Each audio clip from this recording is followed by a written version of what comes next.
Matthew 6 and verse 33.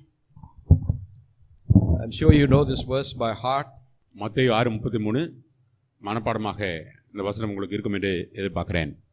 But seek ye first the kingdom of God and his righteousness, and all these things shall be added to you. முதலாவது தேவனுடைய ராஜ்யத்தையும் அவருடைய நீதியையும் தேடுங்கள், அப்பொழுது இவைகள் எல்லாம் உங்களுக்கு கூட கொடுக்கப்படும். This verse is found in or is part of what the teachings of the Lord Jesus Christ in what is generally called the Sermon on the Mount. மலை பிரசங்கம் என்று சொல்லி பொதுவாக சொல்லப்படுகிறதான அந்த பிரசங்கத்தில் இது ஒரு போதனையாக கர்த்தராகிய இயேசு கிறிஸ்து போதித்த காரியம். I would seriously suggest that you, if you haven't read the whole Sermon on the Mount, to read it, to contemplate upon it, and to see whether your life is in line with those teachings. நீங்கள் இந்த மலை பிரசங்கத்தை இதுவரைக்கும் வாசிக்காமல் இருந்திருப்பீர்களானால் தயவுசெய்து நீங்கள் அதை வாசித்து இவைகளை தியானித்து உங்களுடைய ஜீவியத்தில் இங்கே சொல்லப்பட்டிருக்கிறதான காரியங்களுக்கு எல்லாவற்றுக்கும் ஒத்திருக்குமா என்று சொல்லி நீங்கள் பார்த்து ஆராய்ந்து கொள்கிறது நல்லது.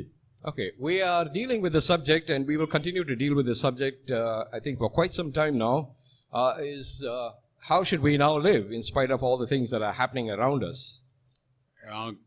கொஞ்ச காலமாக நாம் தொடர்ந்து பார்த்து கொண்டிருக்கிறதான காரியம் இன்னும் தொடர்ந்து அதைத்தான் பார்க்கிறோம். அதாவது நாம் நம்மை சுற்றி இருக்கிறதான சூழல் இப்படி இந்த நிலையில நாம் எப்படி வாழ வேண்டும்.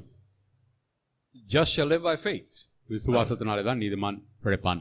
And so we've been dealing with the fact that who is and what is the meaning of the word just.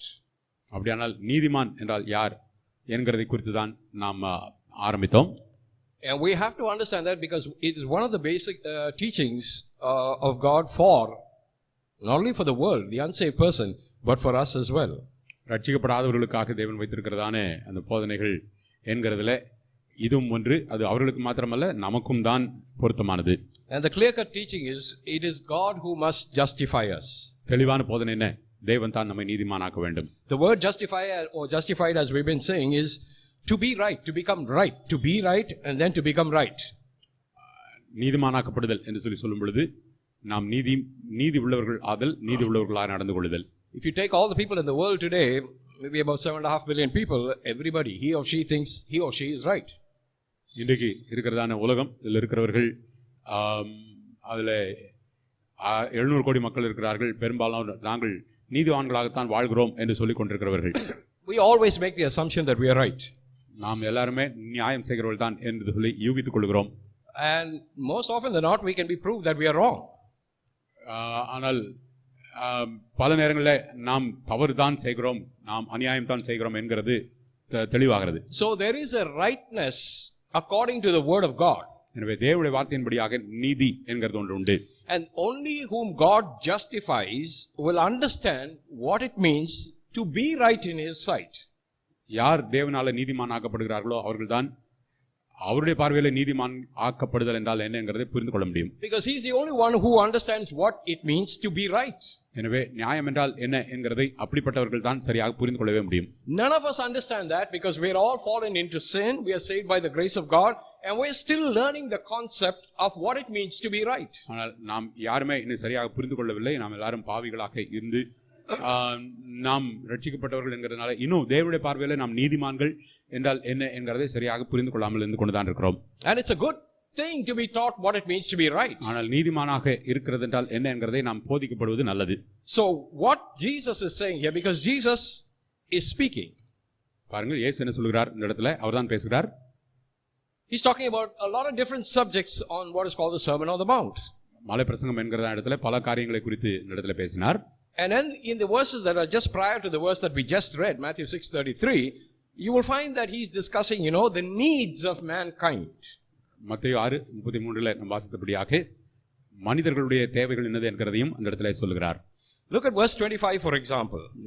உதாரணத்துக்கு 25வது வசனம். Same chapter 25. Therefore I say unto you, take no thought for your life. Just imagine that. Take no thought for your life. பாருங்கள் 25வது வசனத்துல உங்கள் ஜீவனுக்காக நீங்கள் எதையும் எண்ண வேண்டியதில்லை. And yet we are contradicting the scripture every day of our lives. ஆனாலும் நாம் இந்த வசனத்தை வாழ்க்கையில ஒவ்வொரு நாளும் நாம் இதை வாசித்திருக்கிறோம் என்றாலும் we are contradicting our this verse of scripture, this teaching that the Lord is giving. He's saying take no thought of your life. That means don't worry about your life. பாருங்கள், கவலைப்படாதீர்கள் என்று சொல்கிறதான இந்த வசனம், இதை நாம் எப்பொழுதுமே நம்முடைய வாழ்க்கையில சரியாக அணுகுகிறதில்லை. எப்பொழுதுமே நாம் அதுக்கு முரணாகத்தான் யோசிக்கிறோம். Don't make your own plans. உங்களுடைய சொந்த திட்டங்களை நீங்கள் பண்ணாதீர்கள். That's what Jesus is meaning here. இயேசு அதைத்தான் சொல்கிறார் இந்த இடத்துல. And that's exactly what we are not doing. We are taking thought of our life every day. What shall I do? What shall I eat? What shall I drink? What shall I wear? That is what is the mental status of born again Christians today. இன்றைக்கு இருக்கிறதான மறுபடியும் பிறந்த கிறிஸ்தவர்களுடைய எண்ணம் எல்லாமே நான் என்னத்தை உடுப்போம், என்னத்தை உண்ணுவோம், இன்றைக்கு என்ன செய்யலாம், எப்படி காரியங்கள் தான் இருந்து கொண்டிருக்கிறது. That's what we are doing. The concept of our life today, or the concept of our Christian life, or what we think the Christian life should be is, what should I do tomorrow? How should I go? What dress I should wear? கிறிஸ்துவ வாழ்க்கை என்று சொல்லும் பொழுதே நம்முடைய மனதில் எப்பொழுதுமே நாளைக்கு என்ன என்கிறதை குறித்து தான், நான் என்ன உண்ண போகிறேன், நான் என்ன உடுத்த போகிறேன் என்கிறது தான் மனதில் இருந்து கொண்டே இருக்கிறது. We're always thinking about ourselves. நம்மை குறித்தே எப்பொழுதுமே யோசிக்கிறோம். And that is a big problem for us because we have not realized that God is more than capable of taking care of us. நாம் அதுல அங்கதான் பிரச்சனை என்று சொல்லி கேட்டால், தேவன் நம்முடைய ஜீவியத்தை முற்றிலுமாக பொறுப்படுத்தி நடத்தக்கூடிய வல்லவராக இருக்கிறார் என்கிறதை அறியாமல் போகிறோம். That's a concept that is very difficult to digest because we are so self-oriented that we are always thinking about ourselves, thinking at the back of our minds that God will fail us. பாருங்கள், இது ஆனால் நாம் ஏற்றுக்கொள்ள முடியாத ஒரு காரியமா இருக்கிறது என்று சொல்லி கேட்டால், எப்பொழுதுமே நம்முடைய மனதில் தேவன் நமக்கு ஒருவேளை செய்யாமல் போய்விடுவாரோ என்கிறதார் ஒரு எண்ணம் தான். We cannot wait for his timeline. We always want to rush into things because we have not realized that God can take care of us. நாம் அவருடைய காலத்துக்காக காத்து நிற்கிறதில்லை. தேவன் நம்மை முற்றிலுமாக பொறுப்படுத்தி நடத்துவார் என்கிறதை நாம் நினைக்காமல் அவசரப்பட்டு அவருக்கு முன்னாக ஓட ஆரம்பிக்கிறோம். Let's read that verse again. இந்த வசனத்தை மறுபடியும் படித்து பாருங்கள்.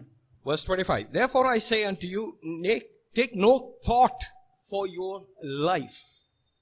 நீங்கள் உங்களுடைய ஜீவனுக்காக கவலைப்பட வேண்டியதில்லை. கவலைப்படாதீர்கள். Take no thought. That means don't think about how you are going to not only protect your life, pursue your life goals and all those kind of things. உங்களுடைய ஜீவியத்தை எப்படி பாதுகாத்துக் கொள்ளலாம், உங்களுடைய வாழ்க்கையினுடைய இலக்குகள் எல்லாம் எப்படி அடைந்து கொள்ளலாம் என்கிறதை குறித்து நீங்கள் கவலைப்படாதீர்கள். So then the question may arise in our minds, what should I do? Just sit around and do nothing? அப்படியானால் நான் என்ன செய்கிறது, ஒண்ணுமே செய்யாமல் உட்கார்ந்து கொண்டிருக்க வேண்டுமா என்கிற கேள்வி வருகிறது. No, you read your Bible, you pray, you thank God and you trust God. நீங்கள் பைபிள் வாசியுங்கள், ஜெபம் பண்ணுங்கள், அதுக்கு பிறகு தேவன் மீது நம்பி சார்ந்திருங்கள். Don't think that you can handle life. I cannot for a moment think that I can handle life. என்னுடைய வாழ்க்கையை நானே நடத்திக் கொள்ள முடியும் என்று சொல்லி நான் நம்பவே கூடாது, நீங்களும் கூடாது. There are too many problems. நிறைய பிரச்சனைகள் உண்டு. There are too many people who will create problems. நமக்கு பிரச்சனைகள் உருவாக்குறதான மக்களும் நிறைய பேர் இருக்கிறார்கள். And there are lots of times when I don't know what to do. எனக்கு என்ன செய்வதென்று தெரியாது திகைக்கிறதான நேரங்கள் பல உண்டு. But we are always turning to this one simple factor that yes, you know, I can manage my life. எப்பொழுதுமே திரும்ப திரும்ப நான் என்னுடைய வாழ்க்கையை பார்த்துக் கொள்வேன் என்கிறதான ஒரு நிலைமையில் தான் இருக்கிறோம். Therefore, the scripture becomes very important for us. It says there very clearly, therefore I say unto you, take no thought for your life, what you shall eat, or what you shall drink, or no yet for your body, what you shall put on. Is not life more than meat, and body more than raiment? ஆகையால் என்னத்தை உண்போம், என்னத்தை குடிப்போம் என்று உங்கள் ஜீவனுக்காகவும், என்னத்தை உடுப்போம் என்று உங்கள் சரீரத்துக்காகவும் கவலைப்படாதீர்கள் என்று உங்களுக்கு சொல்கிறேன். ஆகாரத்தை பார்க்கலும் ஜீவனும், உடையை பார்க்கலும் சரீரமும் விசேஷித்தவைகள் அல்லவா. And then Jesus, you know, being so gracious a teacher that he is, he gives us an example. இயேசு கிறிஸ்து கிருபையுள்ள ஒரு போதகர் என்கிறதுனால ஒரு உதாரணத்தையும் தருகிறார். So that we might understand what he is saying. அவர் என்ன சொல்கிறார் என்பதை நாம் புரிந்து கொள்ளத்தக்கதாக. He gives us an example not only to the people who heard that words at that point in time, but to us as well. அன்றைக்கு இருந்தவர்களுக்கு மாத்திரமல்ல, நமக்கும் தான் ஒரு உதாரணத்தை சொல்கிறார். Verse 26 he says, behold the fowls of the air, for they sow not, neither do they reap. ஆகாயத்து பட்சிகளை கவனித்து பாருங்கள், அவைகள் விதைக்கிறதும் இல்லை, அறுக்கிறதும் இல்லை, nor gather into barns, களஞ்சியங்கள் சேர்த்து வைக்கிறதும் இல்லை. Yet your heavenly Father feedeth them. Are ye not much better than they. அவைகளையும் உங்கள் பரமபிதா பிழைப்பூட்டுகிறார். அவைகளை பார்க்கலாம் நீங்கள் விசேஷித்தவர்கள் அல்லவா? Jesus is giving us an example of the birds. பறவைகள் குறித்துதான ஒரு உதாரணத்தை இயேசு நமக்கு சொல்கிறார். They don't plan, they don't work, they don't do a lot of things that we humans do to take care of ourselves. நம்மை நாமே காப்பாற்றிக் கொள்வதற்கு செய்கிறதான காரியங்கள் அப்படி ஆகாயத்து பறவைகள் செய்கிறதில்லை. But what Jesus is saying here, he who created the birds fully well knows and understands what the birds need. பறவைகளை சிருஷ்டித்ததான கர்த்தர் அவைகளுக்கு என்ன தேவை என்கிறதை தேவன் அறிந்திருக்கிறார் என்று சொல்லி இயேசு சொல்கிறார். And they don't do the kind of work that we humans do. மனிதர்களாக நாம் செய்கிறதான காரியங்கள் அவைகள் செய்கிறது இல்லை. To make sure that we have food on the table tomorrow. நாளைக்கு நமக்கு உணவு கிடைக்க வேண்டும் என்கிறதுக்காக நாம் செய்கிறதான காரியம். By the way, that does not contradict the statement that we find in the New Testament that we should work. Yes, we should work. அப்படியானால் வேலை செய்ய வேண்டியது இல்லையா? இல்லை. புதிய ஏற்பாட்டில் சொல்லப்பட்டிருக்கிறபடி கண்டிப்பாக நாம் வேலை செய்ய வேண்டும். Right, but we are not to be worried about our lives. ஆனால் நம்முடைய ஜீவியத்தை குறித்து நாம் ஒருபோதும் கவலைப்படக்கூடாது. Because if the Father can take care of the birds, பரமபிதாவானவர் பறவைகளை அவர் போஷிக்கிறார் என்றால், I mean, he knows what the birds need. அந்த பறவைகளுக்கு என்ன அவசியம் என்பது அவருக்கு தெரியும். And he provides on a daily basis for the birds who do not even worry about their own life. தங்களுடைய சொந்த ஜீவியங்களை குறித்து கவலைப்படாத அந்த பறவைகளுக்கு தேவையான எல்லாவற்றையும் அவர் கொடுத்து கொண்டு தான் இருக்கிறார். Look at verse 27. 27வது வசனம் பாருங்கள். Which of you by taking thought can add 1 cubit unto his stature? கவலைப்படுகிறதுனால உங்களில் எவன் தன் சரீர அளவோடு ஒரு முழத்தை கூட்டுவான்? In other words, can you do anything about your life? உங்களுடைய ஜீவியத்தை குறித்து நீங்கள் ஏதாவது செய்ய முடியுமா என்ன? By thinking about yourself and trying to improve your life and trying to do this and trying to do that, it will never be improved. நீங்கள் உங்களுடைய ஜீவியத்துக்காக கவலைப்பட்டு அதை எதையும் செய்கிறீர்கள் என்று சொல்லும் பொழுது ஒருபோதும் அது உங்களுடைய ஜீவியத்தை மேம்படுத்தாது. Right? We cannot improve our lives not in the sense the way that God wants us to improve our lives. நம்முடைய ஜீவியத்தை எப்படி மேம்படுத்த வேண்டும் என்று தேவன் விரும்புகிறாரோ அந்த அளவுக்கு நாம் ஒருபோதும் முயற்சி செய்து நம்முடைய ஜீவியத்தை மேம்படுத்த முடியாது. Then verse 28, and he says, why take ye thought of the raiment? Consider the lilies of the field, how they grow, they toil not, neither do they spin. உடைக்காகவும் நீங்கள் கவலைப்படுகிறது என்ன? காட்டு புஷ்பங்கள் எப்படி வளர்கிறது கவனித்து பாருங்கள், அவைகள் உழைக்கிறதும் இல்லை நூற்கிறதும் இல்லை. Again, today we have a lot of people, born again Christians, we are so worried about, dress and dress. பாருங்கள், இன்றைக்கும் மறுபடியும் பிறந்த விசுவாசிகளாகிய நாம் அநேகர் இந்த உடைகள் என்கிறதை குறித்தே அதிகமாக கவலைப்படுகிறோம். A lot of people are worried about food, a lot of people are worried about dress. அநேகர் ஆகாரத்தை குறித்து கவலைப்படுகிறார்கள், அநேகர் உடைகளை குறித்து கவலைப்படுகிறார்கள். So there are a lot of things that are keeping our minds occupied, and so our thoughts revolve around these things and we are not thinking about God. நாம் இப்படிப்பட்ட காரியங்களை குறித்தே யோசித்துக் கொண்டிருக்கிறதுனால தேவனை குறித்து நாம் யோசிக்கிறதில்லை. We should be thinking about God. ஆனால் தேவனை குறித்து நாம் யோசிக்க வேண்டும். If God says we should be thinking about him, then we should be thinking about him. தேவன் நாம் அவரை குறித்து தான் நினைக்க வேண்டும் என்று சொன்னால் நாம் அவரை குறித்து தான் நினைக்க வேண்டும். And every facet of our lives is to be ordered by God. The footsteps of a good man are ordered by the Lord. நல்ல மனுஷனுடைய பாதை அல்லது நடையானது தேவனாலே சிறப்படுத்தப்பட்டிருக்கிறது என்று எழுதியிருக்கிறபடி நாம் அப்படிதான் நடக்க வேண்டும். So why are we so worried about dresses? அப்படியானால் உடைகளை குறித்து நாம் ஏன் அப்படி கவலைப்பட வேண்டும்? It's not that we should not dress. Yes, we should dress decently. நாம் நல்ல முறையில உடை உடுத்த தான் வேண்டும், அதை குறித்து கவலைப்படக்கூடாது என்றல்ல. There's a scripture which says, in whatever you do in eating and in drinking, do all to the glory of God. நீங்கள் புசித்தாலும் குடித்தாலும் எது செய்தாலும் அது தேவனுடைய மகிமைக்காக செய்யுங்கள் என்று சொல்லி தான் எழுதியிருக்கிறது. In other words, in the normal simple things of life, whatever you do, whether you're eating, whether you're drinking, whether you're dressing, whether you're worshiping, whatever it is, it must glorify God. அது வாழ்க்கையில சாதாரணமான காரியங்களாக புசிக்கிறது, குடிக்கிறது, உடுத்துகிறது, ஆராதிக்கிறது எல்லாமே தேவனை மகிமைப்படுத்துறதாக தான் இருக்க வேண்டும். If we cross the line of not glorifying God in our eating and our drinking and our dressing, then we are going to bring one thing sure upon our lives, we are going to bring shame to ourselves. நாம் அப்படி தேவனுக்கு மகிமையாக எந்த ஒரு காரியம் செய்யவில்லை என்று சொல்லி சொன்னால் அது கண்டிப்பாக நமக்கு அவமானத்தை கொண்டு வருவதான காரியத்தை தான் செய்கிறோம். We keep talking to a lot of young people. நிறைய வாலிபர்களோட பேசியிருக்கிறேன். Because we are losing our young people. என்று கேட்டால் நாம் நிறைய நம்முடைய வாலிபர்களை இழந்து போகிறோம். And lots of times, I don't like to talk to young people because they have their own parents. I am not their parent, but still sometimes I have to do it. பல நேரங்களில் வாலிபர்களோடு நான் அதிகமாக பேசுகிறது இல்லை, காரணம் அவர்களுக்கு பெற்றோர் இருக்கிறார்கள் என்கிறதுனால. ஆனாலும் ஒரு சில நேரங்களில் வாலிபர்களோடு பேசுகிறேன் தான். There was a young girl I spoke to not so long ago. ஒரு வாலிப பெண் அவரோட பேசினேன் கொஞ்சம் காலத்துக்கு முன்னாக. She just finished her high school and she was all happy about getting into college. பள்ளி பருவம் எல்லாம் முடிந்து கல்லூரிக்குள்ள போவது குறித்து மிகவும் சந்தோஷப்பட்டாள். So she came home and she was so happy that she wanted to say that she had passed and she was going to college. பள்ளி பருவம் முடிந்து கல்லூரிக்கு போகிறேன் என்று சொல்லி நல்ல செய்தியை எங்களிடத்தில் சொல்லும்படியா வந்தாள். Yeah, I was happy for her in that sense. அப்படி காரியத்துல எனக்கு சந்தோஷம் தான். I'm always happy when young people fear God and get on with the things of God. I'm always happy for that. கர்த்தருக்கு பயந்து கர்த்தருடைய காரியங்களை இன்னும் முன்னேறி செல்கிறார்கள் என்கிறதான யாரா இருந்தாலும் வாலிபர்களாக இருந்தாலும் இன்னும் விசேஷமாக எனக்கு மிகவும் பிரியமானது. But when she came to see me, she was kind of dressed in a way that my spirit was not it did not agree with that. ஆனால் என்னை சந்திக்க வந்ததான அந்த நேரத்தில் அவள் உடுத்தியிருந்ததான உடை என்னுடைய ஆவிக்கு அந்த அளவுக்கு ஏற்றுக்கொள்ளத்தக்கதாக இல்லை. And so in as much as I was happy that she had passed and she was going to college, I had to tell her something.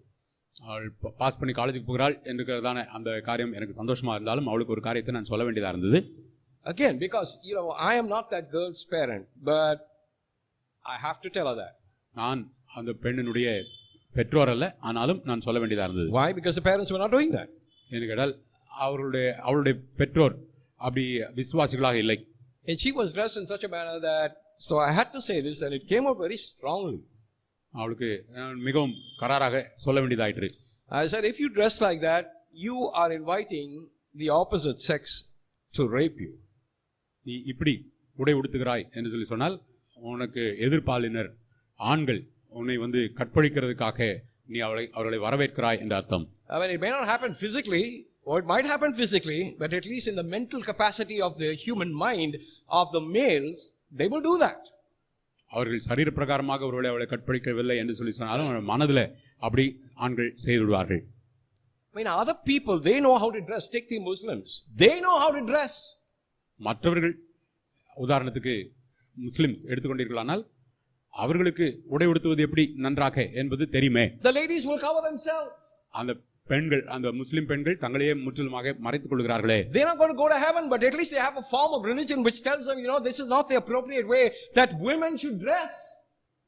அவர்கள் பரலோகத்துக்கு போகிறவர்கள் இல்லைதான், ஆனாலும் பெண்கள் ஆண்டால் இப்படித்தான் உடை உடுத்த வேண்டும் என்கிறதான ஒரு நேர்த்தியான ஒரு பழக்கத்தை அவர்கள் வைத்திருக்கிறது நல்லதுதானே.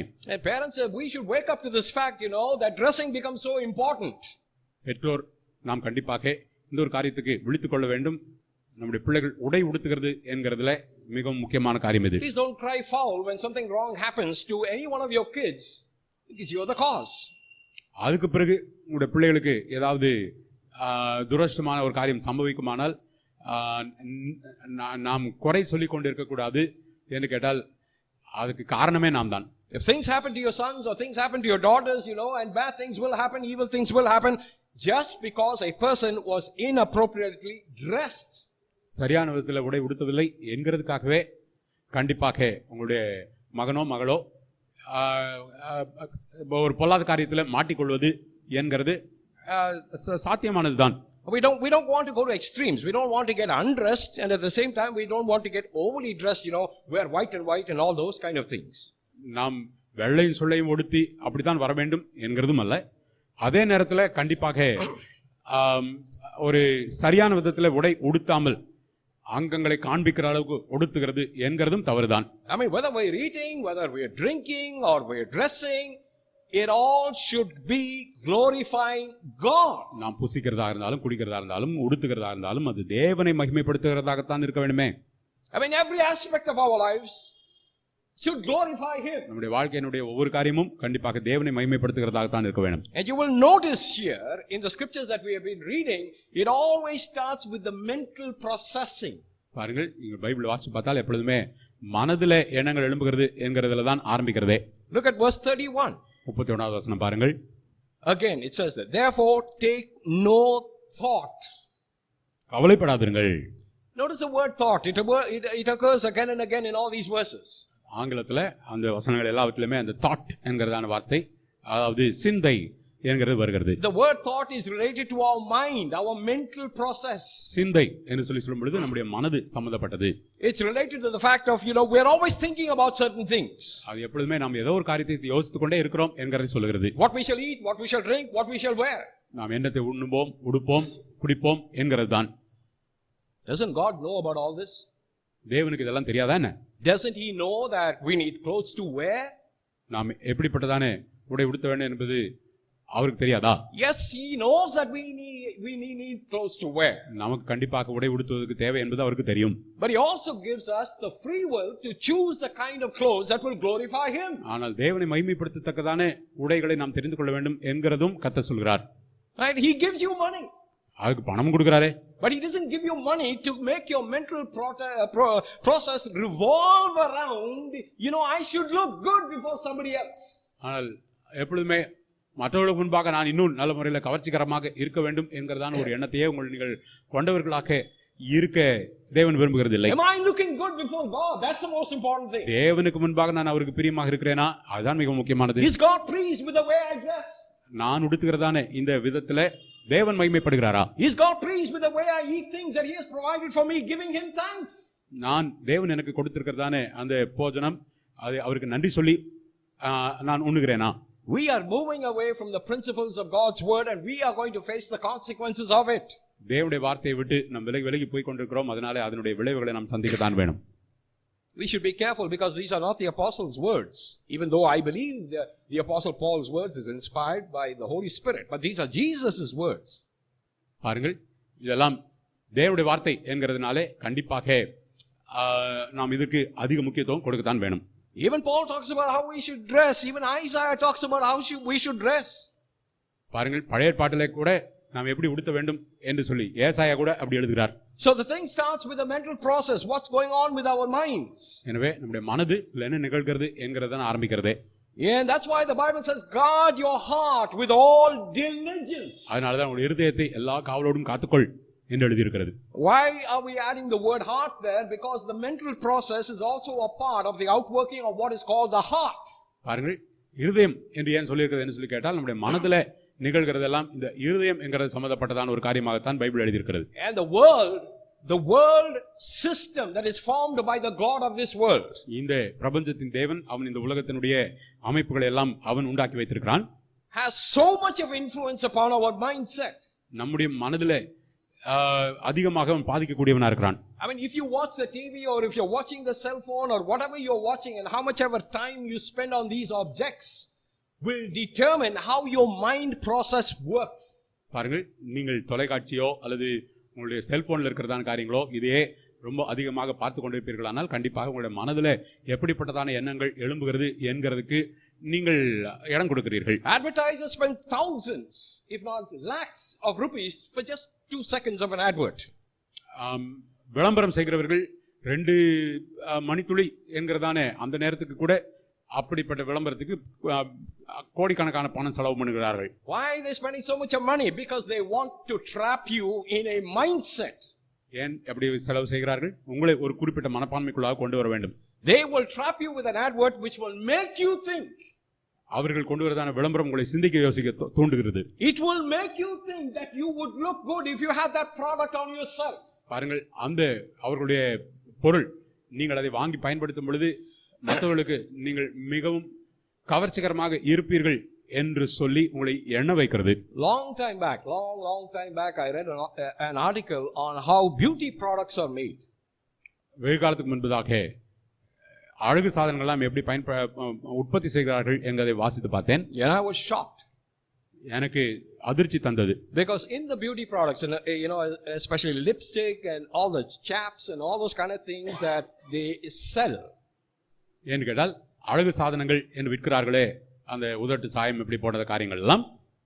It was said in that article, and I believe that article is true, that aborted fetuses of babies were mixed into the product.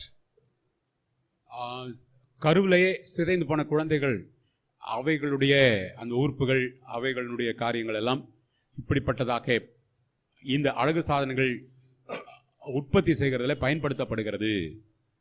இது நான் நம்புகிறேன்.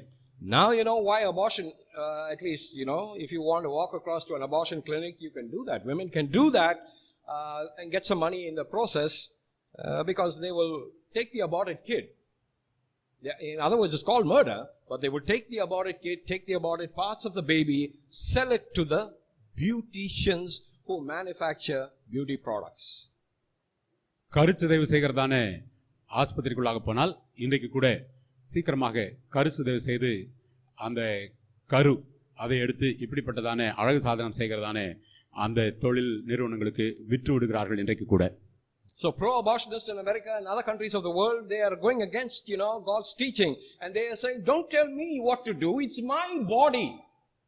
கருச்சிதைவு அதுக்கு ஒத்து போகிறதான மக்கள் நிறைய பேர், நான் என்ன செய்ய வேண்டும் என்று நீங்கள் எங்களுக்கு சொல்ல வேண்டியதில்லை, காரணம் இது என்னுடைய உடல் என்று சொல்லி அவர்கள் கோருகிறார்கள். So if I want to you know, abort my baby, that's my baby, I can do whatever I want with my baby. என்னுடைய குழந்தை தானே, நான் தானே அதை கருச்சிதைவு செய்கிறேன், எனக்கு விருப்பம் போல நான் செய்து கொள்ள கூடாதா என்று கேட்கிறார்கள். And they are fully aware of what will happen to that baby. அந்த குழந்தைக்கு என்ன நடக்கும் என்பதும் அவர்களுக்கு தெரியும். It's not that there's something wrong with the baby that they want to abort the baby, they don't want the baby. அந்த குழந்தைக்கு ஏதாவது அதுல நோய் இருக்கிறதுனால அல்ல, அந்த குழந்தைய வேண்டாம் என்றுதான் அதை சிதைவு செய்கிறார்கள். And so they want to have this free life, do whatever they want to do, have everything that they want to have every experience that they want to have, and yet abort the baby. தாங்கள் விருப்பம் போல என்ன வேண்டுமானாலும் செய்ய வேண்டும் என்று சொல்லி விரும்புகிறனால தான் தங்களுடைய குழந்தையும் கருச்சிதைவு செய்வதற்கு ஆயத்தமா இருக்கிறார்கள். That is nothing but murder. அது கண்டிப்பாக கொலை பாதகம் தான். The killing of the unborn, because the moment conception takes place, life is there. ஒரு குழந்தை உற்பத்தி ஆகிவிட்டாலே அந்த இடத்துல உயிர் என்கிறது வந்து விடுகிறது என்கிறதுனாலே கருச்சிதைவு என்று சொல்லுகிறது கொலை பாதகம் தான். You and I can't imagine that people can be so hard-hearted to take an unborn fetus, you know, 7 months, maybe 6 months in the making, and take the parts of those, the fetuses, and use them in beauty products. 6 மாசம் 7 மாசம் கருவில் இருந்ததான குழந்தைகளை சிதைத்து அவைகளை அழகு சாதன பொருட்கள் செய்யும்படியான தொழில் நிறுவனங்களுக்கு கொடுத்து விடுகிறார்கள் என்று சொல்லும் பொழுது அது எவ்வளவு கொடூரமான காரியம். And we are using those products. ஆனால் அப்படிப்பட்டதான அழகு சாதன பொருட்களை எல்லாம் நாமும் பயன்படுத்தி கொண்டிருக்கிறோமா? For them I can understand. The unsaved people, you know, the love of money is the root of all evil. That's why they go in that cycle.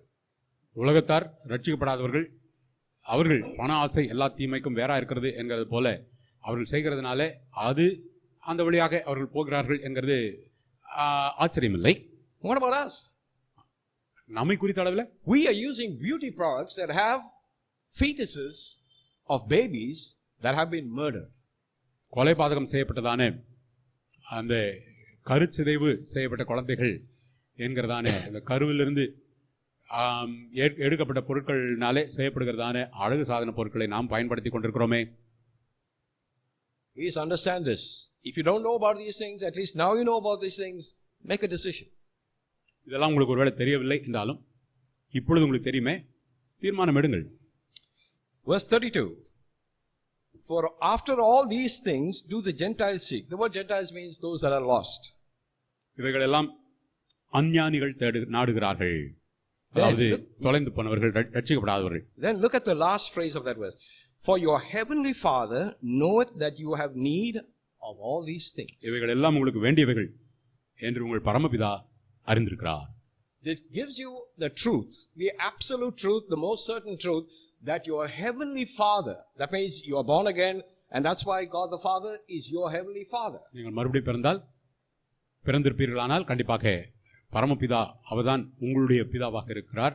அவருக்கு உங்களை குறித்து தெரியும்.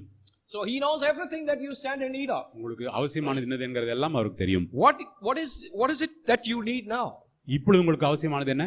I mean, are you about to make a decision? நீங்கள் ஒரு தீர்மானம் எடுக்க போகிறீர்களோ? Thinking about and taking into consideration all factors that you understand? நீங்கள் புரிந்துக்கிறதான காரியங்களை எல்லாம் வைத்துக்கொண்டு ஏதாவது ஒரு தீர்மானம் எடுக்கலாம் என்று நினைக்கிறீர்களோ?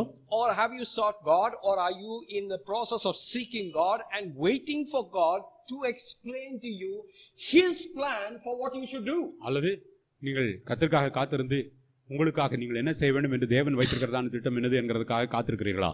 We have lost this concept of seeking God. தேவனை தேடுகிறது என்கிறதான காரியத்தையே நாம் இழந்து போயிருக்கிறோம். We will do everything except see God.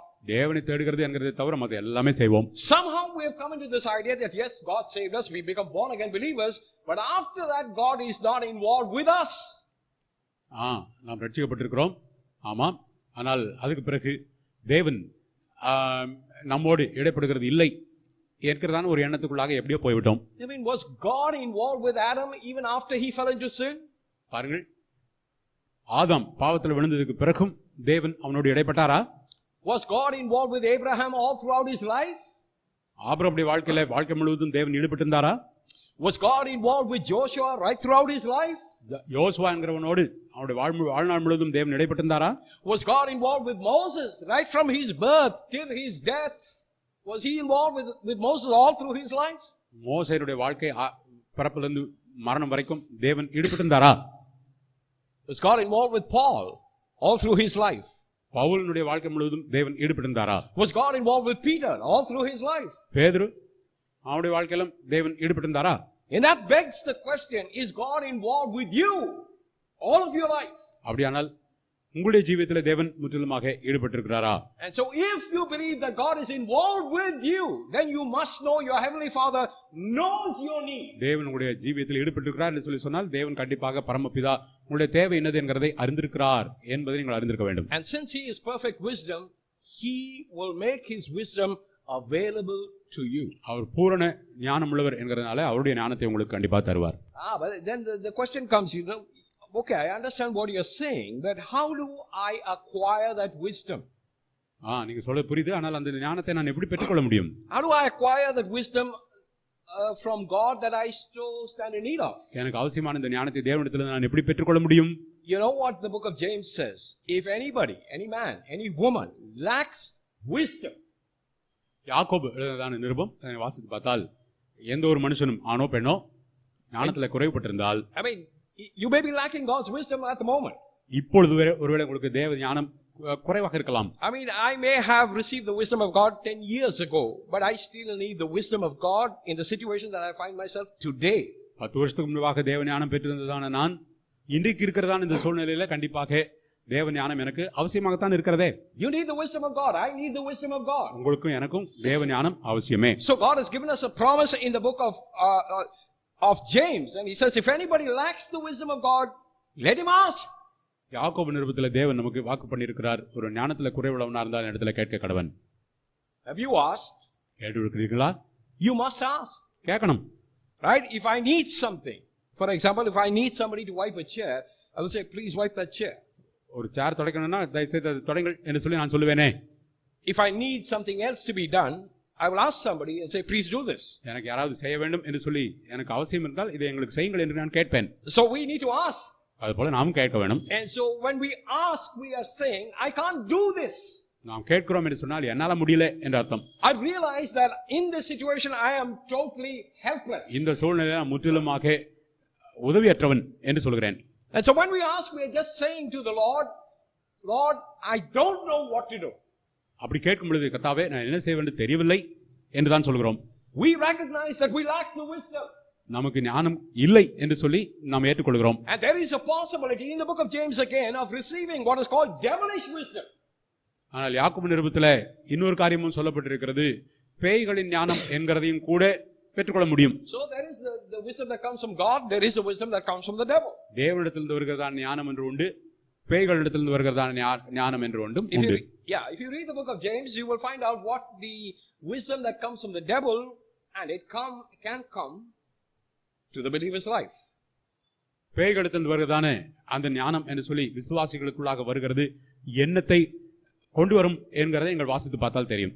The results are pretty evident there when you read that particular verse about the wisdom that is devilish. பேய்களுடைய ஞானம் என்கிறதை குறித்ததான இடத்துல சொல்லப்பட்டிருக்கிறதான விளைவுகள் என்ன என்கிறதை நீங்கள் பார்த்தால் மிகவும் தெளிவா இருக்கிறது. But when you receive the wisdom of God, again the evidence is different. ஆனால் தேவனுடைய ஞானத்தை நீங்கள் பெற்றுக்கொள்கிறீர்கள் என்று சொல்லி சொன்னால் அதனுடைய விளைவுகள் வித்தியாசமானது. So after you ask God for the wisdom, for his wisdom as to how to solve problems, பிரச்சனைகளை தீர்க்கிறது எப்படி என்கிறதை தேவனிடத்திலிருந்து ஞானம் வேண்டும் என்று கேட்டுக்கொள்ளும் பொழுது sometimes the wisdom of God will come instantaneously. It will come because God knows you require it immediately. தேவனுடைய ஞானம் உடனடியாக உங்களுக்கு ஒருவேளை கிடைக்க பெறலாம். காரணம் அது உங்களுக்கு அவசியம் என்று அவருக்கு தெரியும். Sometimes it may be delayed. ஒரு சில நேரங்களில் அது கொஞ்சம் தாமதிக்கலாம். And so in the delay period, what do? Don't get frustrated. தாமதிக்கும் பொழுது மனச்சோர்வு அடையாதீர்கள். God's word is always sure. If God's word says if you lack wisdom, let him ask and wait.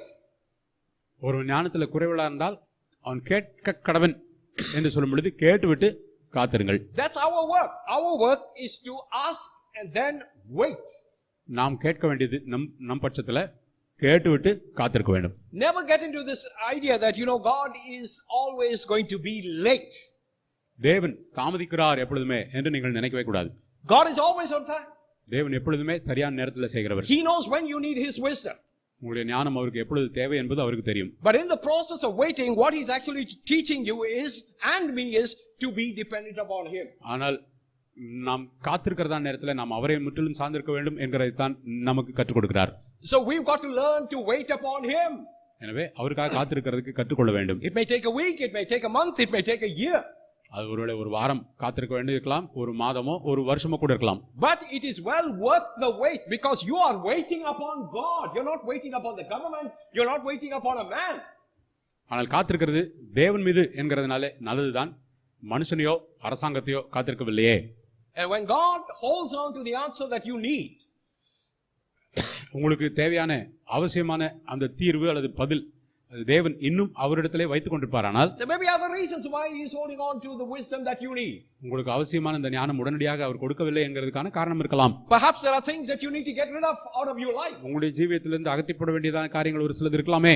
God is more interested in forming you in just rather than just giving you a little bit of wisdom. உங்களுக்கு கொஞ்சம் ஞானம் கொடுக்கிறோம் என்கிறதை விட உங்களை உருவாக்குறது தான் தேவன் மிக அக்கறை உடையவர். I mean, he is so interested in changing you from glory to glory. மகிமையின் மேல் மகிமையாக உங்களை மறுரூபப்படுத்துகிறதுல அதிக அக்கறை உடையவரா இருக்கிறார். He is interested in you being conformed to the image of his son. அவருடைய குமாரனுடைய சாயலுக்கு ஒப்பாக நீங்கள் மாற வேண்டும் என்கிறதுல அவர் அக்கறை உடையவரா இருக்கிறார். That's the big picture. அதுதான் அந்த பெரிதான காட்சி. That's the goal of our salvation. நம்முடைய ரட்சிப்பினுடைய இலக்கு அதுதான். Right? So in between as we move from step A to step Z, பாருங்கள், நாம் ஒரு படியிலிருந்து அடுத்த படி என்று சொல்லி நாம் நகர one of the most important things that we need to understand and learn and discern is that God wants us to be changed. நாம் மறுரூபம் அடைய வேண்டும் என்று தேவன் விரும்புகிறார் என்கிறதை தான் நாம் சரியாக புரிந்து கொள்ள வேண்டியது அவசியமா இருக்கிறது. And at that point in time in your life when you're asking for the wisdom of God and if God points out things in your life that you need to change, தேவனுடைய ஞானம் வேண்டும் என்று நீங்கள் கேட்கும் பொழுது உங்களுடைய ஜீவியத்தில் மாற்றம் அடைய வேண்டியது என்னது என்கிறதை கர்த்தர் உங்களுக்கு சுட்டி காண்பித்தால் you need to change. நீங்கள் மாற வேண்டும். And the change will happen because of two things. ஆனால் மாற்றம் நிகழும் ரெண்டு காரணங்கள் நிமித்தமாக. I mean, whatever the change that needs to take place in your life and in my life is found in the word of God. மாற்றம் என்கிறது உங்களுடைய என்னுடைய ஜீவியத்தில் நிகழ வேண்டுமானால் அது தேவனுடைய வார்த்தையின்படி தான். I mean, if you read the New Testament, you will find time and again, if you are a systematic reader of the Bible, you will find that you're not just reading the Bible, but the Bible is actually reading you. நீங்கள் புதிய ஏற்பாடு வாசிக்கிறீர்கள் என்று சொல்லி சொன்னால் கண்டிப்பாக திரும்ப நீங்கள் உணர்ந்து கொள்ள வேண்டிய காரியம் என்ன? நீங்கள் பைபிளை வாசிக்கிறீர்கள் என்கிறதை விட அந்த பைபிள் வாசிக்கும் பொழுது நீங்கள் உங்களுடைய ஜீவியத்தையே அது வாசித்து காண்பிக்கிறது. The Bible is like a mirror. இந்த பைபிள் உங்களுக்கு ஒரு முகம் பார்க்கும் கண்ணாடி போல. I mean, when you look at the Bible actually shows you a reflection of your own self. பைபிளை வாசிக்க உங்களை குறித்துதான ஒரு பிரதிபலிப்பை தான் அதுக்கு காண்பித்துக் கொண்டே இருக்கும். And God is so faithful. He is so faithful. Month after month, year after year, he is so faithful. தேவன் உண்மை உள்ளவராக இருக்கிறார். மாதத்துக்கு அடுத்த மாதம், வருஷத்துக்கு அடுத்த வருஷம். He is so faithful that he will continue to point out the things that we have to change. நாம் மாற்றம் அடைய வேண்டிய காரியங்கள் எல்லாம் அவர் நமக்கு சுட்டி காண்பித்துக் கொண்டே இருக்கிறார் என்கிறதுனால தான் அவர் உண்மை உள்ளவர். And if at the first time when he points it out to you and you miss the mark, he will point it out to you a second time, a third time, till probably about 7 times. பாருங்கள், ஒருவேளை முதல் துடை அவர் உங்களுக்கு சுட்டி காண்பிக்கிறார், நீங்கள் மாறவில்லை என்று சொல்லி சொன்னால் மறுபடியும் சுட்டி காண்பிப்பார், மறுபடியும் சுட்டி காண்பிப்பார், சொல்லிக்கொண்டே இருப்பார். 7 முறையாவது சொல்வார். And when he finds that you don't want to change, நீங்கள் அந்த மாற்றம் உங்களுக்கு விருப்பம் இல்லை என்று சொல்லி சொன்னால், you're not going to get the wisdom of God because it's not going to be beneficial to you. அப்பொழுது தேவனுடைய ஞானம் உங்களுக்கு கிடைக்காது என்று கேட்டால் அது உங்களுக்கு பிரயோஜனமற்றதாகிவிடும். And that's probably one of the reasons why he will not give you his wisdom. ஒருவேளை இந்த ஒரு காரணத்தினால தான் அவர் உங்களுக்கு ஞானத்தை தரவில்லையோ. So you might say, I'm praying for the wisdom of God to, I don't know what to do and I'm asking God for wisdom, but wisdom of God is not coming. நான் தேவனிடத்தில் ஞானம் வேண்டும் என்று கேட்டேன், ஆனால் எனக்கு தேவனுடைய ஞானம் கிடைக்கப்பெறவில்லையே, என்ன செய்வது என்று தெரியவில்லை என்று நீங்கள் யோசிக்கிறீர்களோ? Sometimes it may just that God wants to delay it. It may be just that He wants to delay it so that, you'll get the right answer at the right time. கர்த்தர் ஒருவேளை உங்களுக்கு தீர்வு கொடுக்கிறான்னு சொல்லும் பொழுது கொஞ்சம் தாமதிக்கலாம், உங்களுக்கு சரியான நேரத்தில் அந்த தீர்வு வர வேண்டும் என்கிறதுக்காக இருக்கலாம். But at the same time, if you don't want to change, then you're not going to get the wisdom of God. மாற்றம் அடைய மாட்டேன் என்று சொல்லி சொன்னால் அதுக்கு பிறகு தேவனுடைய ஞானம் உங்களுக்கு கிடைக்காது. So change, keep changing. எனவே மாற்றம் அடைந்து கொண்டே இருங்கள். The word of God tells us into what we should need to change. நாம் எப்படி மாற வேண்டும் என்கிறதும் தேவனுடைய வார்த்தை நமக்கு சொல்லுகிறது. And God the Holy Spirit who lives within us will help us to make that change. நமக்குள்ளாக வாசம் பண்ணுகிறதான தேவன், பரிசுத்த ஆவியாகிய தேவன் நமக்குள்ளாக அந்த மாற்றத்தை ஏற்படுத்தி தருவார். Sometimes we are so fixed into our habits that we cannot change. ஒரு சில நேரங்களில் நாம் நம்முடைய பழக்க வழக்கங்களிலே மிகவும் அதிகமாக மாட்டிக்கொண்டிருக்கிறதுனால நாம் மாற்றம் அடையாமல் இருந்து கொண்டிருக்கிறோம். You try it. I mean, you know that you are wrong in certain aspects of your life. You try to change.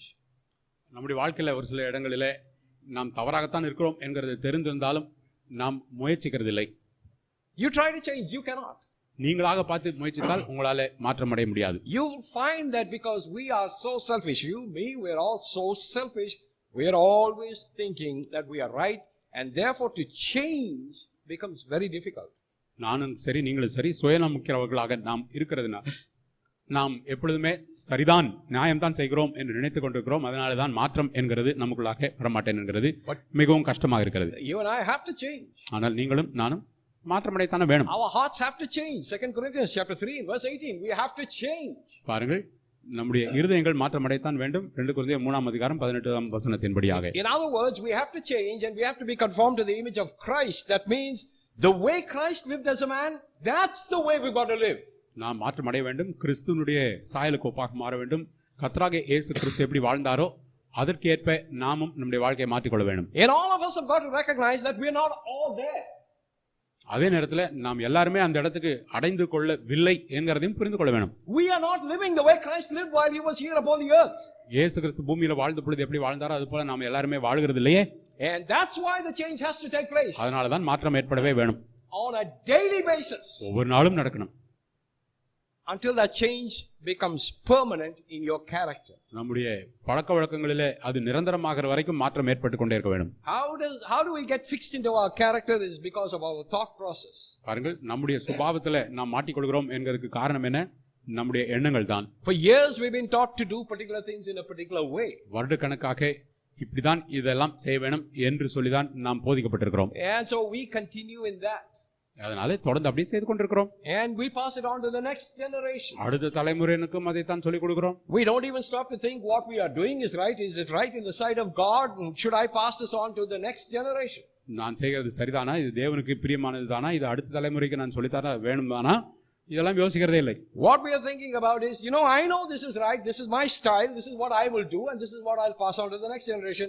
Forget about God. நல்லது என்பது எனக்கு தெரியும், இதுதான் நான் பழக்கி இருக்கிறேன், இதுதான் என்னுடைய வழக்கம், அடுத்த தலைமுறைக்கும் நான் இதைத்தான் சொல்லி தர போகிறேன், கடவுளை எல்லாம் அப்புறமா பார்த்துக்கலாம் என்று தான் யோசிக்கிறோம். It starts with a mental process. பாருங்கள், இது எப்பொழுதுமே சிந்தையில ஆரம்பிக்கிறது தான். It all gets set in our minds first of all. முதல்ல நம்முடைய சிந்தையில அப்படியே தங்கி விடுகிறது. And so the shackles that shackle our mind, the chains that chain our mind process, that has to be broken. நம்முடைய மனதில சிந்தைகளை கட்டி வைத்திருக்கிறதான காரியங்கள் எல்லாம் முறிக்கப்பட வேண்டும். Take for example a drug addict. போதை வஸ்துவுக்கு அடிமையானவர்களை எடுத்துக்கொள்ளுங்களேன். Or an alcoholic. அல்லது மது அருந்து பழக்கத்தில் சிக்கிக் கொண்டிருக்கிறவர்கள். Those are addicted to drugs and those that are addicted to alcoholism, they know it will destroy them. They know that.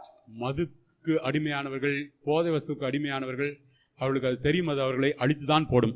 I mean, they know that if they're married, they're going to destroy their families as well. திருமணம் ஆனவர்கள் இந்த பழக்கத்தில் இருந்தால் தங்களுடைய குடும்பமே அழிந்து போகும் என்பதும் அவர்களுக்கு தெரியும். But there is this overriding thought process that goes on.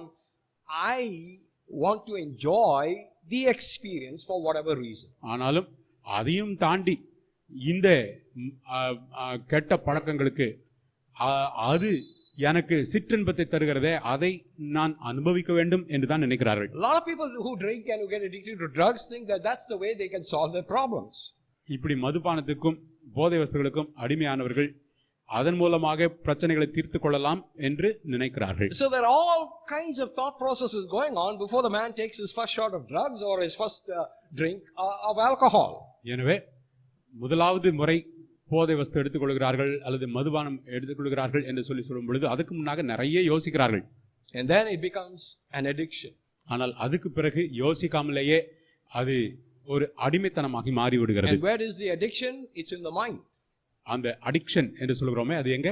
மனதிலே தான். At every point in time, whenever he passes by a particular shop or something like that, he has to stop there.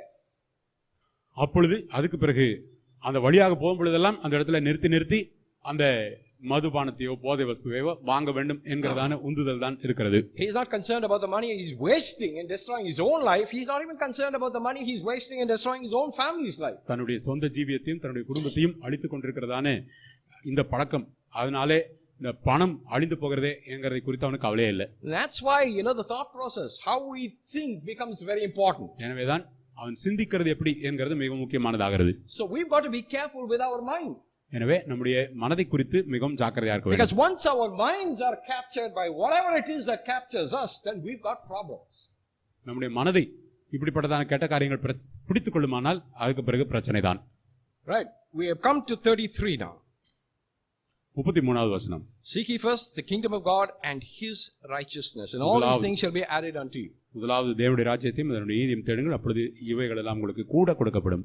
Now God knows what you and I need. உங்களுக்கும் எனக்கும் அவசியம் என்னது என்பது தேவனுக்கு தெரியும். Whether it be food on the table, whether it be clothes upon our backs, or whatever it is. நமக்கு உணவோ உடையோ வேற எதுவா இருந்தாலும் சரி, all that he will provide. அதெல்லாம் அவரே நமக்கு தருவார். He is not going to provide what we want. நமக்கு வேண்டும் என்று சொல்லி வாஞ்சிக்கிறதெல்லாம் அவர் தருகிறதில்லை. But he is going to provide what we need. நமக்கு அவசியமானது என்னதுங்கறதை அவர் நமக்கு தருவார். And we've got to recognize that when God is going to provide our need, he is not going to provide for our greed. தேவன் நம்முடைய தேவையை சந்திப்பார், நம்முடைய பேராசையை சந்திக்க மாட்டார் என்பதை ஞாபகத்தில் கொள்ள வேண்டும். So he says, first of all, seek ye first the kingdom of God. முதலாவது தேவனுடைய ராஜ்யத்தை தேடுங்கள். What does the kingdom of God mean? அப்போ தேவனுடைய ராஜ்யம் என்றால் என்ன? To put it in a small nutshell, it means the rule of God in our lives. அதை சுருக்கமா சொல்ல வேண்டுமானால் நம்முடைய ஜீவியத்திலே தேவனுடைய ஆட்சி. It's a big subject. Actually, it's a huge subject, this kingdom of God thing. தேவனுடைய ராஜ்யம் என்று சொல்லும் பொழுது அது ஒரு பெரிய ஒரு காரியமாக பிரசங்கிக்கலாம். Probably it will take about a whole year to explain that. அதை விவரித்து சொல்ல வேண்டுமானால் ஒரு வருஷம் பூரா பேசலாம். But as I said, to put it in a nutshell, it means that God's rule in your life. சுருக்கமாக சொல்ல உங்களுடைய ஜீவியத்திலே தேவ ஆட்சி. How is God's rule going to be applicable in your life? Is first of all, you should recognize that Jesus Christ is not just your king. I mean, he's not just your savior, he's your king as well. முதலாவது நாம் புரிந்து கொள்ள வேண்டியது என்ன என்று சொல்லி கேட்டால், இயேசு கிறிஸ்து உங்களுடைய ஜீவியத்திலே ஆண்டவர் மாத்திரமல்ல, அவருடைய ஜீவியத்திலே ராஜாவாகவும் இருக்கிறார். And so the question naturally arises, is he ruling my life or am I ruling my life? அப்படியானால் உடனடியாக அடுத்த கேள்வியே, அவர் என்னுடைய ஜீவியத்திலே ஆளுகை செய்கிறாரா? Or is somebody else ruling my life? அல்லது என்னுடைய ஜீவியத்தை வேறு யாராவது ஆட்சி செய்து கொண்டிருக்கிறார்களா? So if we are seeking first, எனவே that means we have to look to the king. பாருங்கள், நாம் தேடுகிறோம் என்று சொல்லும் பொழுது முதலாவது ராஜாவை தான் நாம் தேட வேண்டும். Because he's the he's the king of my heart. காரணம் அவர்தான் என்னுடைய இருதயத்துக்கு ராஜாவா இருக்கிறார். And so if he is allowed to rule and reign in my heart and in my life, என்னுடைய ஜீவியத்தில் என்னுடைய இருதயத்தில் அவர் ஆளுகை செய்கிறார் என்று சொல்லி நான் விட்டு கொடுத்திருப்பேனானால், then every day whatever the problems come, whatever things happen in my life, I've got to seek his rule first. அப்படியானால் என்னுடைய ஜீவியத்தில் என்ன பிரச்சனைகள் வந்தாலும் சரி, எதுவா இருந்தாலும் முதலாவது நான் அவரை தான் நாடி வர வேண்டும். So what is the first thing that is found in the kingdom of God? அப்ப தேவனுடைய ராஜ்யத்தில் காணப்படுகிற முதலாவது காரியம் என்ன? Righteousness. நீதி. If we are going to go fast forward into the future when the millennial reign of Jesus Christ takes place, கர்த்தராகிய இயேசு கிறிஸ்துவினுடைய ஆட்சி அது நிகழ வேண்டுமானால், it will happen according to Revelation chapter 20. வெளிப்படுத்தின விசேஷம் 20வது அதிகாரத்தில் சொல்லப்பட்டிருக்கிறபடியாக கண்டிப்பாக அவர் ஆட்சி செய்கிறவர் தான். Where Christ will come down, set up his own kingdom on this planet, and he will rule and reign from Jerusalem. கர்த்தராகிய இயேசு கிறிஸ்து இந்த பூமியிலே அவருடைய ராஜ்யத்தை நிறுவி கண்டிப்பாக ஆளுகை செய்கிறவர் தான். What will be the most prominent characteristic of his rule? அவருடைய ஆட்சி அதிலே மிக முன்னோங்கி நிற்கிறதான காரியம் என்னவா இருக்கும்? is righteousness. நீதிதான். He is the king of righteousness. அவர் நீதியின் ராஜா. So if he is the king of righteousness in the future, he is the king of righteousness today. அவர் நீதியின் ராஜா. அவர் இன்றைக்கும் அவர் நீதியின் ராஜா தான்.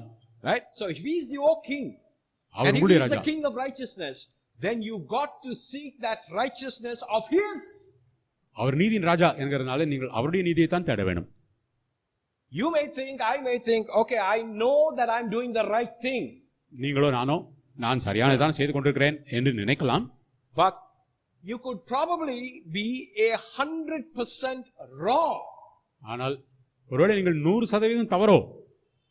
Because we are all capable of being self-righteous. காரணம் என்ன? நாம் எல்லாரும் சுயநீதி உடையவர்களாக இருக்க முடியுமே. I mean, unrighteous, we know that. அநீதி அது நமக்கு தெரியும். But self-righteousness, that is very subtle. ஆனால் சுயநீதி என்று சொல்கிறது மிகவும் மறைமுகமானது. That's why we are advised and counseled by the Lord, who is the King of righteousness, to seek the righteousness of the King. அதனால தான் நீதியின் ராஜாவாகிய அவர் ராஜாவினுடைய நீதியை தேடுங்கள் என்று சொல்லிதான் நமக்கு அறிவுறுத்துகிறார். And when we seek his kingdom, when we seek his rule in our lives, அவருடைய ராஜ்யம் நமக்கு வேண்டும் என்று சொல்லி நாம் அவருடைய ஆட்சி நம்முடைய ஜீவியத்திலே வேண்டும் என்று விரும்பினால், then what will happen is we will always want to be right in his sight with his righteousness. எப்பொழுதுமே அவருடைய பார்வையிலே நீதி உள்ளவர்களாக இருக்க வேண்டும் என்று விரும்புவோம் அவருடைய நீதினாலே. Now that is a long time, lifelong process. ஆனால் அது வாழ்க்கை முழுவதும் நிகழ வேண்டியதானே ஒரு தொடர்ந்தேர்ச்சியான காரியம். Just think about it, what we have been looking at in Matthew 6. மத்தேயு 6ஆம் அதிகாரம் இப்பொழுது நாம் பார்த்திருக்கிறோமே. We've been saying, அப்புறமாக மறுபடியும் இன்னும் யோசித்து பாருங்கள். We've been simply explaining the words of Jesus. Take no thought of your life. கவலைப்படாதீர்கள், இயேசு சொல்லுகிறதான வார்த்தை தான் இப்பொழுது நாம் தியானித்திருக்கிறோம். So don't worry about your life. உங்களுடைய ஜீவியத்தை குறித்து கவலைப்படாதீர்கள். Take no thought of what you will eat, what you will drink, what you will dress. Take no thought of all these things. என்னத்தை உண்போம், என்னத்தை குடிப்போம், என்னத்தை உடுத்துவோம், இதை குறித்தெல்லாம் நீங்கள் கவலைப்பட வேண்டாம். If you're a born again Christian, then God the Father becomes your heavenly Father. நீங்கள் மறுபடியும் பிறந்த கிறிஸ்தவர்களாக இருப்பீர்களானால் கண்டிப்பாக பிதாவாகிய தேவன் அவர் உங்களுடைய பரமபிதாவாகிறார். Then he knows the things that you stand in need of. உங்களுக்கு அவசியம் என்னது என்பது அவருக்கு தெரியும். And he will meet that need. கண்டிப்பாக அவர் உங்களுடைய அந்த தேவையை சந்திப்பார். I don't know how he is going to meet that need, but he will meet that need. அது எப்படி அவர் சந்திப்பார் என்பது எனக்கு தெரியாது, ஆனால் கண்டிப்பாக அவரது தேவையை சந்திப்பார். Because we're talking about God here. But to make progress in your spiritual life, seek Christ's rule in your life. உங்களுடைய வாழ்க்கையில ஆவிக்குரிய விதத்துல நீங்கள் இன்னும் வளர்ச்சி அடைய வேண்டும் என்று சொல்லி சொன்னால் நீங்கள் தேவனுடைய நீதியை தேடுங்கள். Don't rule your own life. Don't become your own king or queen. நீங்கள் உங்களுடைய சொந்த ஜீவியத்தையே ஆட்சி செய்கிறவர்கள் ஆக்கிவிடாதிருங்கள். அவருடைய ராஜ்யம் அவர் ராஜாவாக ஆளுகை செய்ய வேண்டும் என்று நாடுங்கள். As born again Christians, we recognize only one king. That is the Lord Jesus Christ. மறுபடியும் பிறந்ததான கிறிஸ்தவர்களாக நாம் எல்லாரும் நமக்கு ஒரே ஒரு ராஜா தான் இருக்கிறார் என்று அங்கீகரிக்கிறோம், ஏற்றுக்கொண்டிருக்கிறோம். இயேசு கிறிஸ்து மாத்திரம்தான். But saying that is easy. ஆனால் அது சொல்லுறது சுலபம். Acknowledging that is easy. அது ஆம் என்று சொல்லி வாயிலே ஒத்துக்கொள்கிறது சுலபம் தான். But accepting his rule and reign in our life is quite difficult. அவருடைய ஆளுகை ஆட்சி என்கிற நம்முடைய ஜீவியத்தில் ஏற்றுக்கொள்கிறது என்கிறது கஷ்டமானது தான். Going to give you an example and close. ஒரு உதாரணம் சொல்லி முடிக்கிறேன். Hudson Taylor, I'm sure we all at least recognize the name. Hudson Taylor என்கிறவரை குறித்து நமக்கு கொஞ்சமாவது ஞாபகம் இருக்கும். Right? God wanted him to go to China to do evangelistic work there among the Chinese. China மக்கள் மத்தியில போய் சுவிசேஷ ஊழியம் செய்ய வேண்டும் என்று சொல்லி தேவன் இந்த மனுஷனுக்கு வைத்திருந்தார். So before he knew that was the plan of God for his life. அவருடைய ஜீவியத்துக்காக தேவன் கொண்டதான திட்டம் இதுதான் என்கிறதை அவர் அறிந்திருந்தார். But before he left, before he embarked on a ship and all that, he was engaged to a girl. ஆனால் அங்கிருந்து ஊழியத்துக்கு புறப்படுவதற்கு முன்பதாக ஒரு பெண்மணியோடு அவருக்கு திருமண நிச்சயதார்த்தம் நடந்திருந்தது. So he was hoping that the person that he was engaged to would accompany him because he was going to accomplish what God wanted him to accomplish. தேவன் அவனுக்காக வைத்திருந்ததான காரியத்தை செய்ய முடியும்படியாக கிளம்பி போகிறார் என்கிறதுனால இந்த பெண்மணியும் கூட வருவாளாக்கும் என்று சொல்லி அவர் எதிர்பார்த்தார். She did not accept. ஆனால் அவள் ஏற்றுக்கொள்ளவில்லை. So with a very sad heart, he had to break away the engagement, and he went to accomplish what God wanted him to accomplish. மிகவும் துக்கத்தோடு தான் அந்த திருமண அந்த நிச்சயதார்த்தத்தை முறித்துவிட்டு தேவன் அவருக்காக வைத்திருந்த காரியத்தை நிறைவேற்றும்படியாக புறப்பட்டு போனார். Why am I giving you this? And let me just interject this at this moment. I mean, he could have said, okay, since she is not coming, I will also not go. ஒருவேளை அவள் வரவில்லை என்றதனாலே நானும் போக மாட்டேன் என்று ஒருவேளை அவர் தீர்மானித்திருக்கலாம். I mean, he is also a human just like you and me. உங்களை என்னை போல அவரும் ஒரு மனுஷன் தானே. But he was very clear in his mind that God wanted him to do this. ஆனால் தேவன் இந்த ஊழியம் செய்ய வேண்டும் என்று அனுப்புகிறார் என்கிறதை அவன் மனதில் தெளிவாக அறிந்திருந்தவர். So not counting the cost of an emotional breakup and all the emotional baggage that would come with it, he went forward because he believed God. அதனாலே அந்த முறிவு நிமித்தமாக ஏற்படுகிறதான பின்விளைவுகள், அந்த மனவேதனை, இதெல்லாம் தெரிந்திருந்தும் தேவனை விசுவாசித்து முன்னேறி போனார். Then he went to China. He started a wonderful work there. சைனாவுக்கு போய் மிக அருமையான ஊழியம் செய்தார். And millions of Chinese who became Christians owe it to this one man. இந்த ஒரு மனுஷனுடைய ஊழியத்தின் நிமித்தமாக பலாயிரம் சீன மக்கள் ரட்சிக்கப்பட்டு கிறிஸ்தவர்களானார்கள். He was the founder of the China Inland Mission. China inland mission என்கிறதான அந்த ஊழியத்துக்கு அவர்தான் தோற்றுவித்தவர். He had to pay the price of following God and allowing the Lord Jesus Christ to be the king in his life. தேவனை பின்பற்றுகிறதுனாலும் கர்த்தராகிய இயேசு கிறிஸ்துவை தன்னுடைய ஜீவியத்தில் ராஜாவாக ஆட்சி செய்ய விட்டுக் கொடுத்ததினாலும் அதற்காக அவர் இழக்க வேண்டியதை இழக்கிறதுக்கு ஆயத்தமா இருந்தார். Right? So it's difficult at times. There are choices that we have to make which look very hard at when we look at those decisions. கஷ்டமாக தான் இருக்கும். அப்படி தீர்மானங்கள் எடுக்கிறோம் என்று சொல்லும்போது ஒருவேளை கடினமாக இருக்கலாம். But when the Lord says do something, do it. கர்த்தர் செய் என்று சொன்னால் நாம் செய்ய வேண்டியதுதான். Because our time here is very short. காரணம் நாம் இங்கே இருக்கிறதான காலம் மிகவும் குறுகியது. And if at all we get raptured and when we get up and we are going to stand there, we are going to live with a God who is totally righteous for all of eternity. நாம் எடுத்துக்கொள்ளப்படுவோமானால் அவருக்கு முன்பாக நிற்க வேண்டும். நித்திய காலமாக நீதி உள்ளவருக்கு முன்பாக நிற்க போகிறோம். And in closing, God the Holy Spirit is there to help us to understand the righteousness of God. தேவனுடைய நீதி என்னது என்கிறதை நாம் புரிந்து கொள்ளத்தக்கதாக பரிசுத்த ஆவியானவர் தேவன் நமக்கு அந்த விவேகம், அந்த உணர்வை தருவார். So if you are a justified person, if God has declared you just or right in his sight, தேவன் உங்களை அவருடைய பார்வையில் நீதிமான் என்று சொல்லி அங்கீகரித்து அறிக்கை செய்திருப்பாரானால் நீங்கள் நீதிமான் என்றால், then there's a call upon your life to live right with the righteousness of God. தேவனுடைய நீதியோடு நீங்கள் எப்பொழுதுமே வாழ்க்கையை நீதி உள்ளவர்களாக வாழ வேண்டும் என்கிறதான ஒரு அழைப்பு தான் உங்களுக்கு. Right. Just to remind you, please pray for Brother Saji and his family. மறுபடியும் ஞாபகப்படுத்துகிறேன், Brother Saji அவருடைய குடும்பத்துக்காக ஜெபம் பண்ணுங்கள். Please pray for the many other things that are going to occur. In a few months, Tamil Nadu election will be there. இன்னும் வரப்போகிறதான காரியங்கள், தமிழ்நாட்டில் election, இதெல்லாம் குறித்து ஜெபம் பண்ணுங்கள். And it seems like the devil has mastered or given to the human race the idea of mastering the technological aspect of flipping votes. வாக்கு பதிவு என்கிறதான காரியத்தில் எப்படி அநியாயம் செய்யலாம் என்கிறதையெல்லாம் தொழில்நுட்பம் வைத்து அதை மாற்றி விடுவதற்கு சத்ருவானவன் நிறைய செய்து கொண்டிருக்கிறான் என்று நான் நம்புகிறேன். That's what happened in America. That's what I believe, and that's what happened in Bihar as well. அங்கே அமெரிக்காவிலும் இதெல்லாம் நடந்தது என்று நான் நம்புகிறேன். பீகாரிலும் அப்படிதான் நடந்தது என்று நான் நம்புகிறேன். And I don't know what is going to happen in West Bengal. Probably the same thing. West பெங்காலில் நடக்கும் தெரியவில்லை, ஒருவேளை அதுவேளை காரியம் நடக்கலாம். So we are drawing very close to the Lord's coming for his church. எனவே கர்த்தர் தன்னுடைய சபைக்காக வருகிறார் என்று சொல்லும் பொழுது அதுக்கு மிகவும் நெருங்கி வந்து கொண்டிருக்கிறோம். So please continue to uphold one another in prayer. Pray, that we'll all be ready when the Lord comes for his church. ஒருவருக்காக தொடர்ந்து ஜெபம் பண்ணுங்கள். நாம் எல்லாரும் கர்த்தர் தன்னுடைய சபைக்காக வருகிறார் என்று சொல்லும் பொழுது நாம் எல்லாரும் அதுக்கு ஆயத்தமுள்ளவர்களாக இருக்க வேண்டும் என்று ஜெபம் பண்ணிக்கொண்டே இருங்கள். Right, as you know that the table of the Lord is there, the tithe box is there. So we just pray. You can take the emblems that represents the table of the Lord and take it for your family, whoever's saved, and you can have it at home. இங்கே கர்த்தருடைய பந்திக்கு அடையாளமாக வைத்திருக்கிறதான காரியங்கள் உங்களுடைய வீட்டில் எத்தனை பேர் ரட்சிக்கப்பட்டிருக்கார்களோ அவர்களுக்காக என்று சொல்லி அந்த எண்ணிக்கையில் நீங்கள் எடுத்து போகலாம். காணிக்கை தசம் பாகங்கள் போடுகிறதான அந்த காரியத்தையும் ஞாபகத்தில் கொள்ளுங்கள். Just also remember to pray for the elderly, people who are 65, 70, 75 and all that, who used to attend the assembly, now that they're not able to.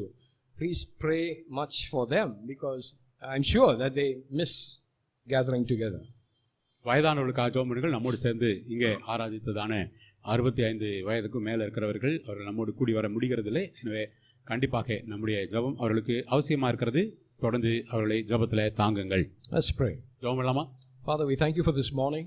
இதாவே இந்த காலை நேரத்துக்காக ஸ்தோத்திரம். Thank you for everyone that is here. இங்கே வந்திருக்கிற ஒவ்வொருவருக்காக நன்றி சொல்கிறோம். We are only doing this because we believe in the promise of your son. He said, I will build my church. என்னுடைய சபையை கட்டுவேன் என்று சொல்லுடைய குமாரன் சொல்லியிருக்கிறதா வாக்குத்தத்தம். இதுக்காகவே நாங்கள் இப்படி கூடி வருகிறோம். There is no other reason why we need to gather together. நாங்கள் இப்படி கூடி வருவதற்கு வேற ஒரு காரணமே இல்லை. But when we gather together to worship you as a body, the body of Christ. நாங்கள் இப்படி கூடி வரும் பொழுது கிறிஸ்துவினுடைய சரீரமாக இப்படி கூடி வருகிறோம். And members in particular of that body. அந்த சரீரத்திலே அவயவங்களாக. But also there is a beautification, that process that is going on as a bride of Christ. கிறிஸ்துவினுடைய மணவாட்டி அவளுக்கு அலங்காரம் என்கிறதும் ஏற்பட்டு கொண்டிருக்கிறது என்கிறதுக்காகவும் நாங்கள் வந்து இப்படி கூடுகிறோம். So work in us both to will and to do of your good pleasure. உமக்கு ஆண்டவரே விருப்பங்களின் செய்களும் எங்களுக்குள்ளாக நீர் உண்டாக்கி தரும்படியாக கேட்கிறோம். Bless the emblems that represents the broken body and the shed blood of the Lord Jesus Christ. கர்த்தராகிய இயேசு கிறிஸ்துவினுடைய பிற்கப்பட்ட சரீரம், சிந்தப்பட்ட ரத்தம், அதுக்காக நாங்கள் உமக்கு நன்றி சொல்கிறோம். And please continue to bless the tithes and offerings that your people so freely and lovingly give. உம்முடைய ஜனங்கள் மனப்பூர்வமாக கொடுக்கிறதான தசம்பாகங்கள் காணிக்கைகளையும் ஆசீர்வதிப்பீராக. Whatever we stand in need of, we look to you and we ask you, please meet our need. ஆண்டவரே, எங்களுக்கு தேவை என்ன வந்தாலும் கண்டிப்பாக எங்களுடைய தேவைகளை நீர் சந்திப்பீர். அதுக்காக ஸ்தோத்திரம். We pray this and give you thanks in Jesus' precious name. இயேசுவின் விலையேறப்பெற்ற நாமத்தில் ஜெபிக்கிறோம் எங்கள் நல்ல பிதாவே. Amen. Bless the Lord, O my soul, and all that is within me. Bless his holy name. Bless the Lord, O my soul. Forget not all his benefits. And now may the grace of our Lord Jesus Christ, the love of God, and the sweet fellowship of the Holy Spirit be our portion today and forevermore. Amen. God bless you all.